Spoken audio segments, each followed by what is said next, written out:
All right, you know what time it is? It's time for the Power Hour. I'm your host, DJ Larry Jones, and if you don't know me, you don't know anybody. I have two, I have two young ladies that's joining me today. I want you to introduce yourself to the world, and let's get into it. I'm Jessica. I'm one of the co-founders of exExperts and one of the co-hosts of the Divorce Etc. podcast.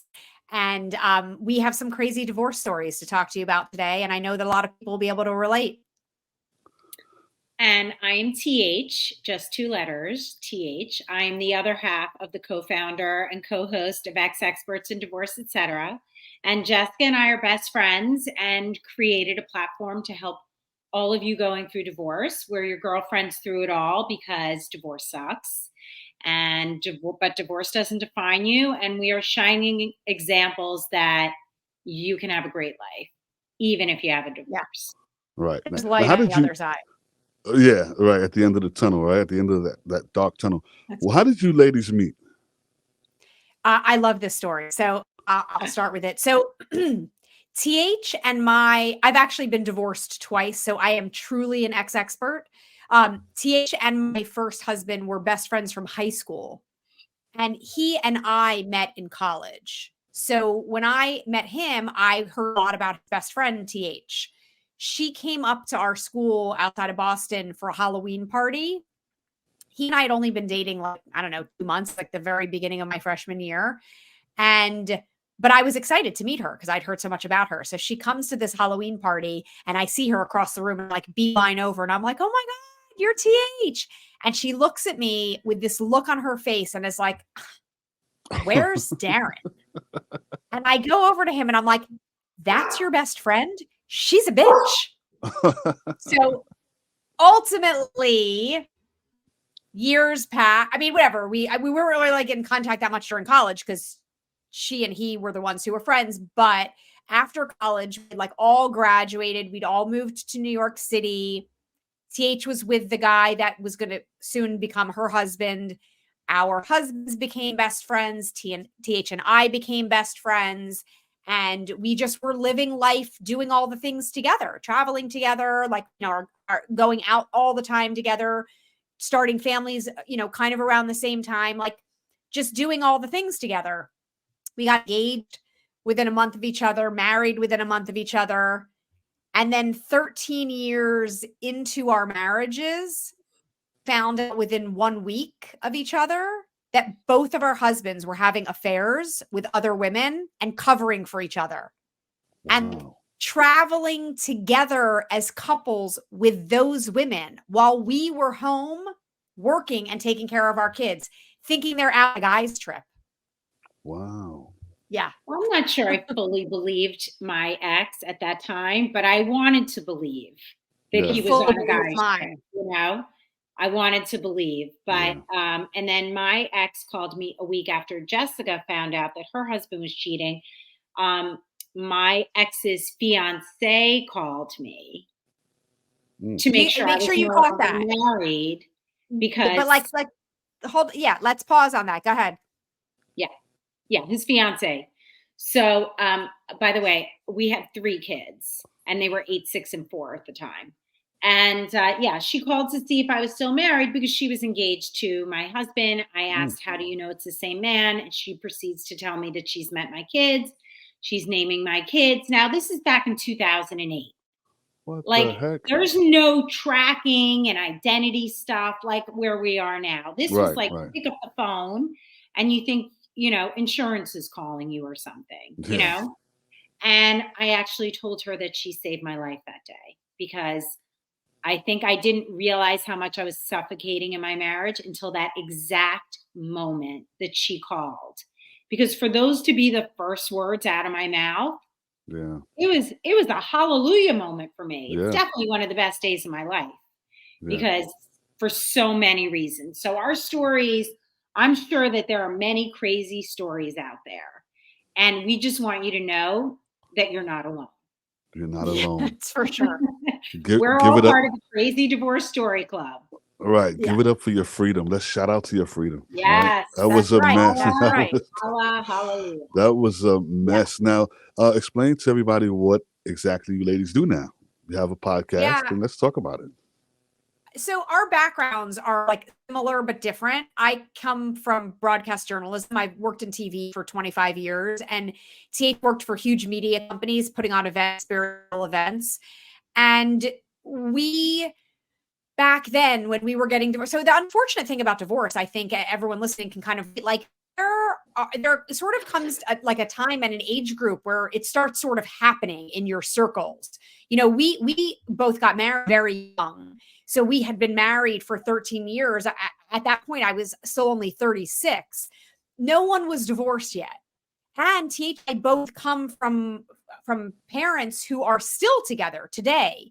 Yeah. So we didn't really have a lot of experience with divorce. I do think that at ages now, and probably I would say within 5 to maybe a few years, 5 to 7 years after TH and I kind of went through this, started happening with other people who were starting to get divorced. But we didn't know anything about it. We were going through it alone. We were young and we didn't know what we were doing. And we were so lucky that we were literally going through it step by step at the exact same time. The analogy I always use to people is like, it's like when you have a new baby and everyone in your life is like, how's the baby? How's the baby? But like most people just want to hear like, the baby's great. Yeah. But if you have another friend who also has a new baby, they're like, how many hours did it sleep last night? How many diapers did you change yesterday? Like how you're in the weeds because you're going through that experience. You understand it all. So we were so lucky to have each other, and we would say to each other, we need to figure out a way to help other people go through this who also have no idea what they're doing. Like, should we start a radio talk show where people can call in with questions? We're not lawyers, but talk to someone who's going through it or who has gone through it is hugely valuable. And so that was the seed that was planted back then. Like, what can we do so that other people have this when they're going through it? And like, fast forward years to, 2020, as I was getting divorced a second time, and TH was before COVID really came out also. Before COVID, a lot of people were getting divorced. Yeah. From like, being stuck in quarantine, their significant others who, for one reason or another, they didn't like them anymore. We kind of started talking about it again. What should we do? How can we do this? So we created the exExperts website, which has tons of articles, all divided into different categories, make it really easy for people to find.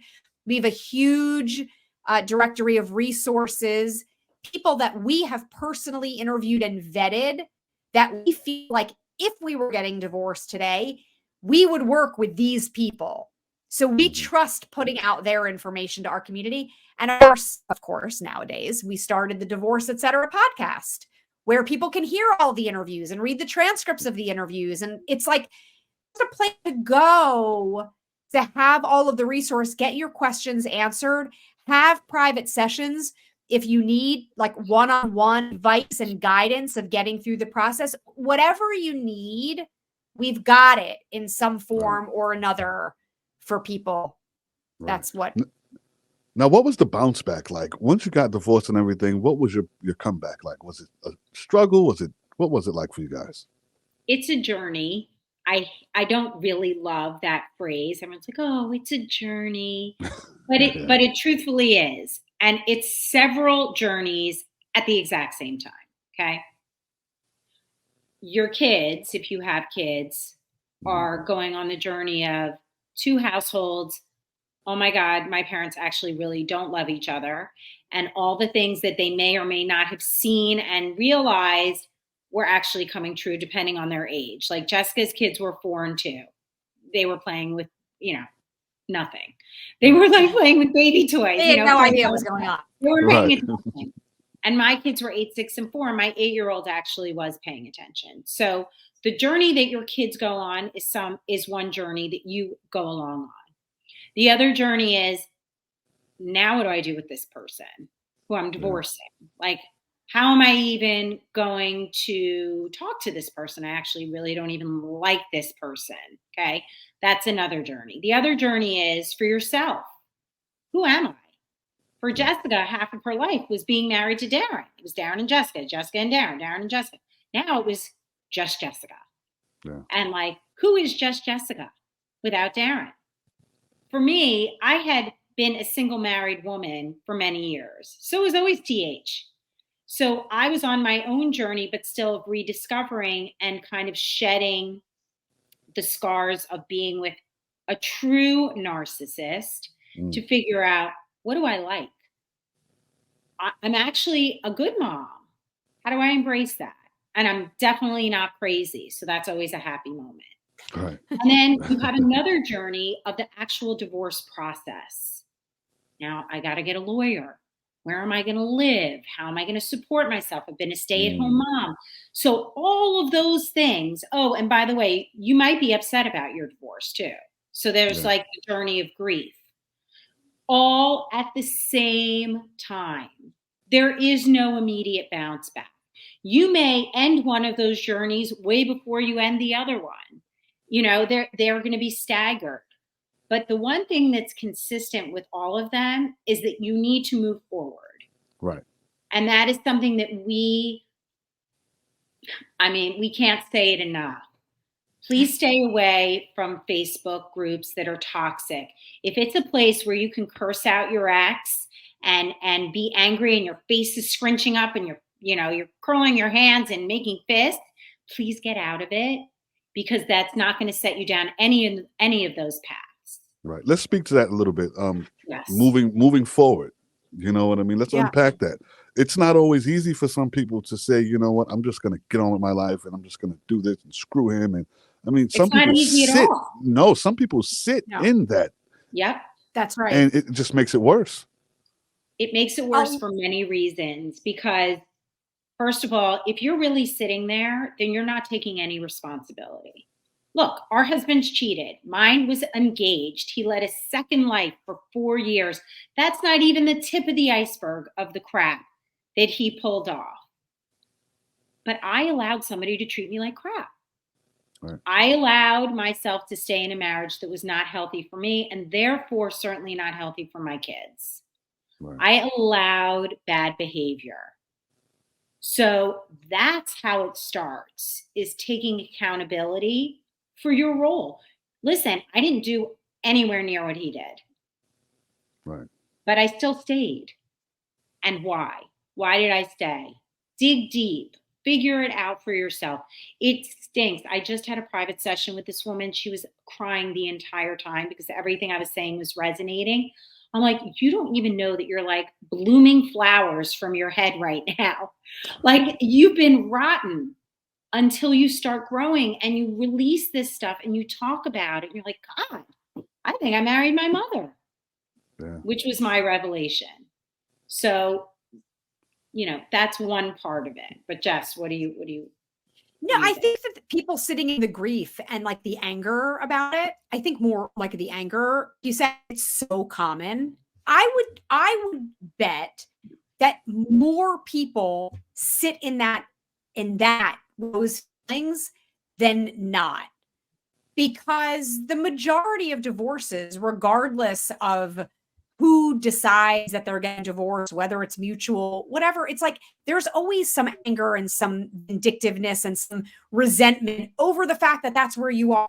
Someone that you walked down the aisle with and pledged your life to, you certainly did not expect or anticipate that it was going to end in divorce. And then when it does, you know, there are two parts of divorce: are the emotional part and all of the feelings that you're feeling. And then there's like the business part, the money, whether it's going to be, there's going to be child support, if there's going to be maintenance, spousal support, you know, the housing, all that stuff. And then it's like what was once this beautiful relationship like ends in this anger over you're not paying me enough. And it like becomes all about the money. It's just very easy to get stuck in that place.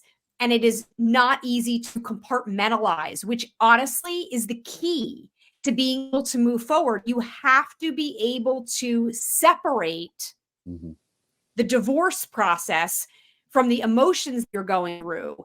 CH and I are huge advocates of therapy. If you don't like therapy, or you don't believe in therapy, you don't think you can get anything out of it, that's your prerogative. Then go find a divorce coach or come talk to us or get some kind of guidance to be able to process the chip on your shoulder that you're carrying around. Because, it's like expression, like, if you don't forgive someone, the only person you're hurting is yourself. They don't give a shit. They're moving on in their own way. You're the one walking around harboring all of this anger and resentment, and it's going to seep into every area of your life, and you're not really going to be able to move on in a productive way. So, and the moving on part is huge. Yeah. Right. It always seems easier. It always seems easier for us men to move on and just reestablish ourselves and just, and the guys get the short end of the stick. About that. Well, let's talk about it.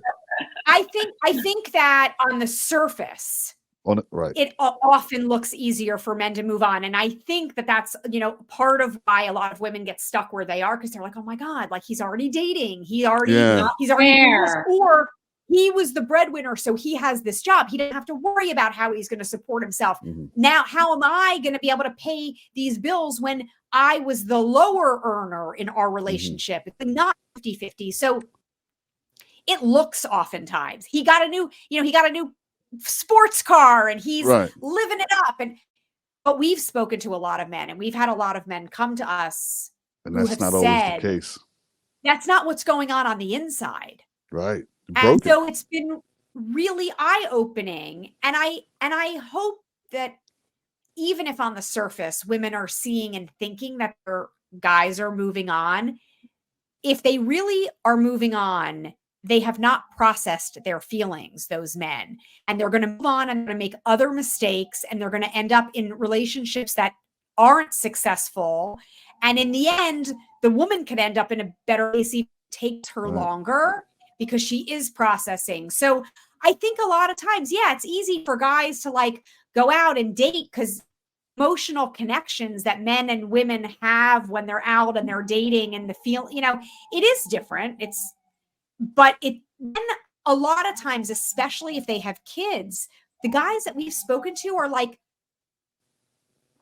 petrified that now they're not going to get as much time with their kids, and that the wives are going to fight for more custody, and that because the guys may be the breadwinners, they may travel more often for work.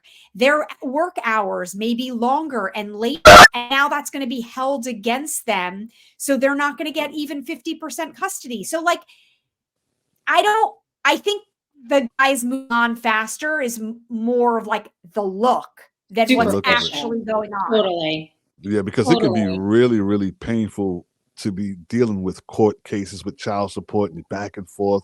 That's nasty. It's so nasty. And I've been there as far as the court and child support, so I know how bad it sucks. Yeah. So now let's go to the beginning, before marriage. Are there any red flags? I mean, that we just tend to overlook? Well, I can speak for myself. I just followed the path. You come out of college, you meet somebody who seems like they have good potential for a resume and, could support you. I mean, this is, things are changing now. The couples that are together, they're both earners. You don't need to be taken care of in the traditional way that I think we were still on the cusp of that kind of thinking. And I just followed the path. I had a plan. I had met him, and then we were going to live together. And then all of a sudden he proposed to me on top of the Empire State Building, like in a movie. Really? Wow. And I remember that day. I was like, what's happening? Oh my God, what is happening? And then I got caught up, and I'm being totally honest, right? I do believe that I loved him and that I cared for him. I also believe I wasn't ready to get married. I'm not saying that if we had waited 2 years, we wouldn't still be in the same position we're in right now. Could be. But all I can say is that what I've asked my daughters to consider is be financially independent. Do not rush marriage. If it's meant to be, then another year or two, it will be. Right. Just be your own person. Come out of college or whatever you are, out of high school. I want you to own who you are. I was 23 years old. I was still living my college life, like out on Friday nights. And, you know, that's not adulting. That's nothing. No. You know, be responsible financially, focus on your career, focus on your own personal growth. I was literally just moving along the path. And we actually waited 5 years before having kids. But I think that if something doesn't feel right, even especially when you're young, but at any time, please do not think, well, but this is maybe how it's supposed to be. Yeah. Please pay attention if something doesn't feel right. What doesn't feel right for me is going to be different for you and for Jessica and for anybody listening. You're all going to have your own little, I'm not sure moment. Do not suppress that. It may end up being something that makes sense. Maybe it's just a conversation you have to have. Maybe it's not a big thing. But the more you suppress those questions that pop up in your gut, the worse it will be and more difficult it will be for you to really communicate about things that are critical for your own growth and your own great life, whether that's marriage or career or none of that or all of it. Just please, I think a red flag is if your gut is talking to you and telling you something's off, please listen to it. Right. So for me, I just want to answer that because I actually don't think that with my first husband that there were red flags. We met in college. I think our personalities meshed really well. We were friends. We genuinely made each other laugh and enjoyed each other's company. And I think that sometimes there aren't necessarily red flags, but we're together in total 18 years. 18 years down the line, it didn't work out. You know, there weren't red flags then that I would have been like, he's going to end up having an affair or cheating on me later. So I think that sometimes there isn't really anything that you can do. You like TH said, you have to trust your gut. I went into that wholeheartedly. Like I was running down the aisle. I was so psyched that day. I think with my second husband, I think there were red flags that I overlooked. And I think that he was very different from my first husband, much more reserved, very completely introverted. Opposite, actually. Yeah, like literally completely opposite. And I knew that at the time, but I was like, well, things didn't work out with my first husband and another guy that I had dated for 5 years in between who had a similar personality to my first husband. I was like, I really need something totally different. And for me, I think some of the red flags were that the introvert extrovert thing. And I thought, well, I've seen him in environments where he can schmooze and work the room and like really turn it on, not really understanding that was like taking every ounce of energy that he had out of him. But me, I'm thinking like he'll kind of grow into that. I remember feeling I'm a person, maybe it's because I'm a journalist. Like I have a million questions all the time. I want to know all the details. And I would always ask him like all of these questions. And he oftentimes wouldn't answer those questions or be very like vague about the answers. And I thought to myself mistakenly in the beginning, he'll grow into it. He maybe isn't used to someone like grilling him the way that I do, but he'll become more open with me as time goes on. And those might seem small now, but they really aren't small because even years into our marriage, he was still not open about things with me. I do not think that it was malicious on his part. I think that's who he is. I think he is a very reserved person who is not able to open up the way I am. I'm a fucking open book. You want to know? I'll tell you anything. He was not like that. And didn't always love the fact that I was like that in terms of like our personal life. So I think that sometimes there are red flags, but you're like, well, that'll change, you know, as things sort of move forward. but he had all of these other qualities that I think really attracted me to him. Like, he was a really good looking guy. He had this great career. He was very successful in his area. And over the years we were together, like, became substantially more successful. And he was very stable and calm. And he was grown up, and I needed a grown up. And we just were not compatible in the end. Like, my sense of like attacking the day and enjoying my life and wanting to go, I live in New York City for a reason. Like, I like to go out, I'm not clubbing or dancing on the tabletops, but like, I want to go out to dinner. I want to go out with friends. I want to be out in groups. And I just think that when you were with someone, there might be things that are like red flags, but you're overlooking, and you're like, but he has all these other great qualities. Like, I think you really need to dig deep and figure out, but what can I live with forever? And I don't think I did that kind of soul searching beforehand. I think that he lived vicariously through me and my personality and my optimism. And I knew he got a kick out of that. And I think I thought like I could show him the way.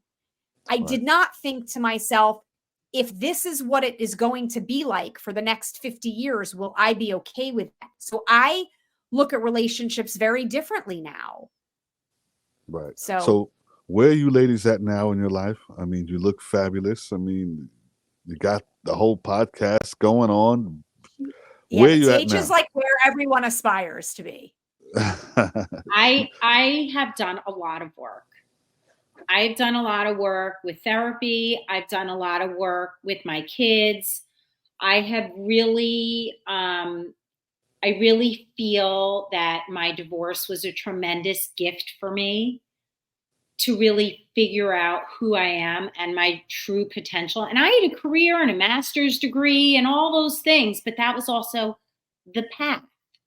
So then you get a job. And if you want a better job, then you go to graduate school. And after graduate school, you go and you work in a nice consulting firm and you do what you're told. And, you know, I didn't realize that I'm super creative.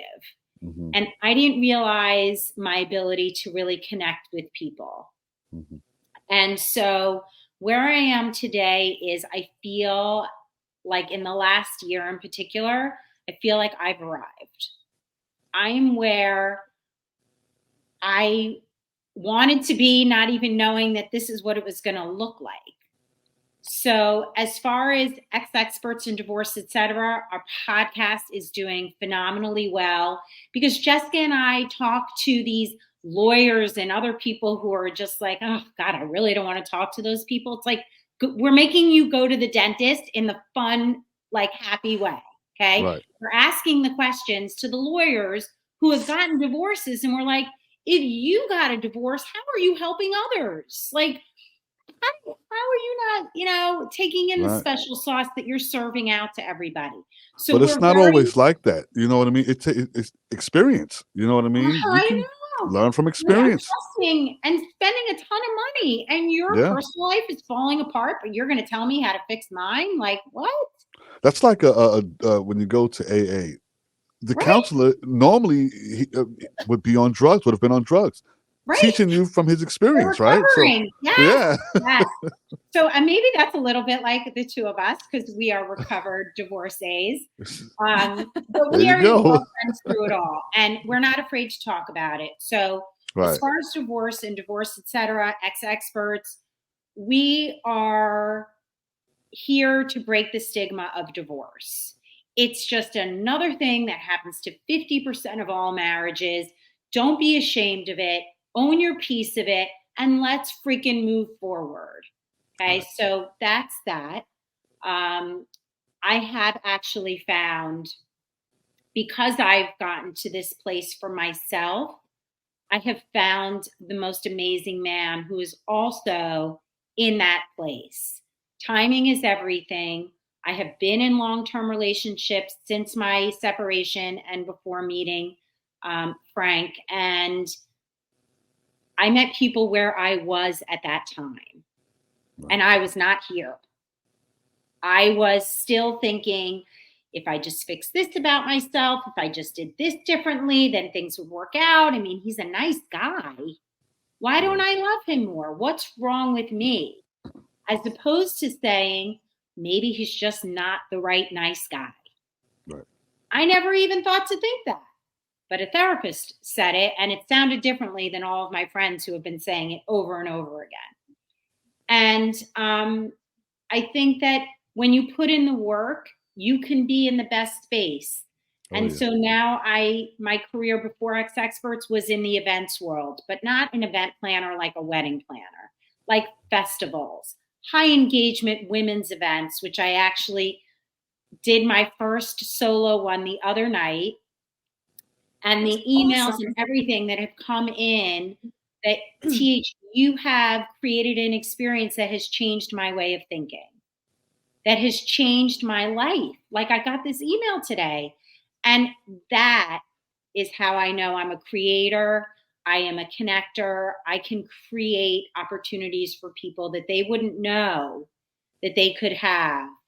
But now I know that I can have it. Now I can give it to you. So I'm good. I'm good. Yeah. No, yeah, she really is. It's great. It's been great to watch. And I've learned so much from like her and her process.